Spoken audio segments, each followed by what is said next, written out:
네, 새로운 미래 선임 대변인 이동영입니다. 오늘 두 가지 브리핑 드리도록 하겠습니다.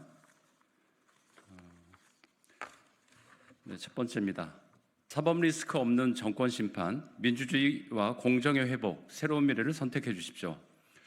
새로운 미래 선대위는 전국 유세와 동시에 이번 총선 선거운동 내내 수도권에서 2030 청년들과 출퇴근길 직장인들이 있는 곳에서 하루 6km씩 유캔두잇 세밀의 대행진을 진행했습니다. 그리고 치솟는 물가에 힘들어하는 서민들과 상인들이 있는 시장 골목길에서는 물가 잡는 당, 팥값 잡는 당 선거 캠페인을 이어오면서 기호 6번 새로운 미래 지지를 부탁드렸습니다. 오늘 선거운동 마지막 날도 서울 곳곳에서 청년 직장인들을 만나고 13일 동안의 선거운동을 마무리하며 평범한 시민들의 퇴근길을 따라 경기도의 끝자락 부천에서 새로운 미래를 여는 파이널 집중 유세를 진행할 예정입니다. 새벽 출근길을 나서서 칼퇴근을 해도 저녁이 다 되어 집에 도착할 수밖에 없는 평범한 직장인의 치열함과 고단함의 상징인 지역입니다. 오늘 새로운 미래가 마지막 집중 유세를 펼치는 부천, 그곳은 나의 해방일지에 나오는 직장인들의 삶이 담긴 평범한 시민들의 얼굴을 닮은 지역이기도 합니다. 밝을 때 퇴근하는 삶, 평범한 직장인들 모두의 작은 소망입니다. 그들의 희망과 미래, 새로운 변화를 만들고 싶습니다. 새로운 미래가 그 일을 하겠다는 의지와 각오를 담아 오늘 마지막 선거운동을 부천에서 진행합니다. 특히 2030 청년들이 민주주의와 공정이 무너지고 있는 현실 속에서도 찍을 곳이 없어 투표장에 나가지 못하겠다고 합니다. 투표할 곳을 찾지 못해 선택을 포기할 수밖에 없는 책임은 온전히 정치에 있습니다. 투표할 곳을 찾지 못해 이어서 다시 읽겠습니다. 투표할 곳을 찾지 못해 선택을 포기할 수밖에 없는 책임은 온전히 정치에 있습니다. 거대 양당의 적대와 증오의 정치가 아닌 대화와 협력의 문제 해결 정치가 바로 새로운 미래의 창당 목표였습니다. 2030 청년 세대를 비롯한 무당층 유권자들이 투표장에 나오실 수 있도록 새로운 선택지가 되겠다는 것이 바로 새로운 미래가 신당을 창당한 이유이자 역할입니다. 무지하고 무능한 그리고 무도한 윤석열 정권은 이번 총선에서 반드시 심판해야 합니다.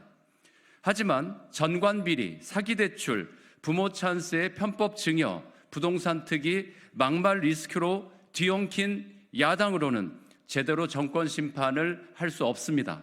정권 교체도 어렵습니다. 어떤 리스크도 없는 떳떳하고 당당한 정권 심판이어야 합니다. 사법 리스크 없는 야당, 기호 6번 새로운 미래가 당당하게 정권 심판하겠습니다.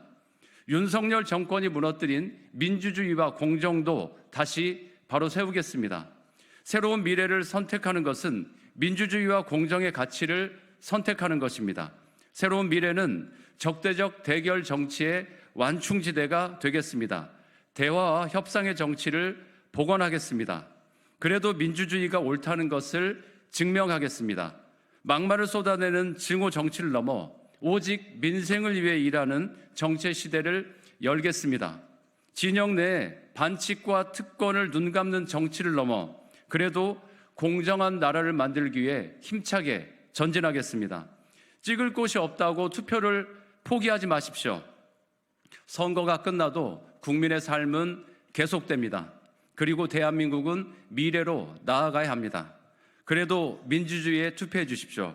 그리고 공정한 나라에 투표해 주십시오.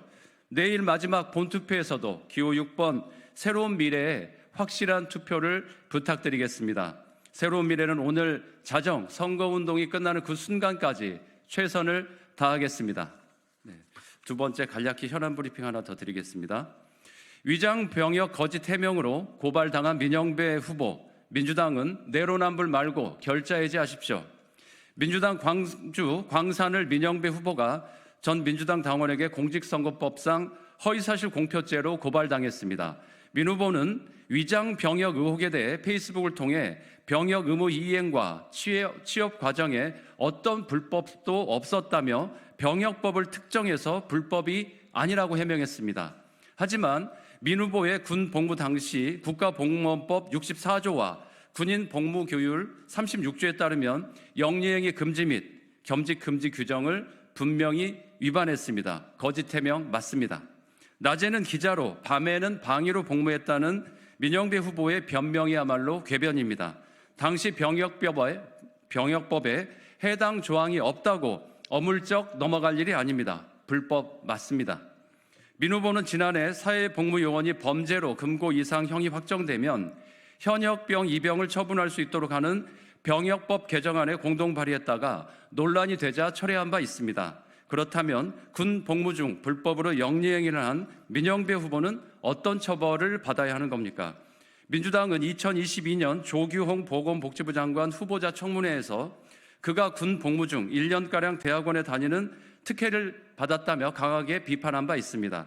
게다가 지난해 이동관 방통위원장 후보자 청문회 때도 군 복무 기간과 취업 기간 열흘가량이 겹친다며 불법 취업으로 따졌던 것을 상기하기 바랍니다.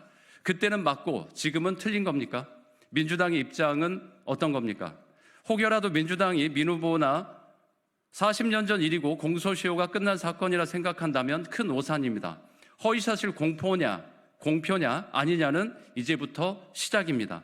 내일이 투표일입니다. 수사당국도 고발장이 접수된 만큼 신속한 수사로 사건의 실체를 명명백백하게 밝히십시오. 유권자의 선택권을 훼손하는 일은 없어야 합니다.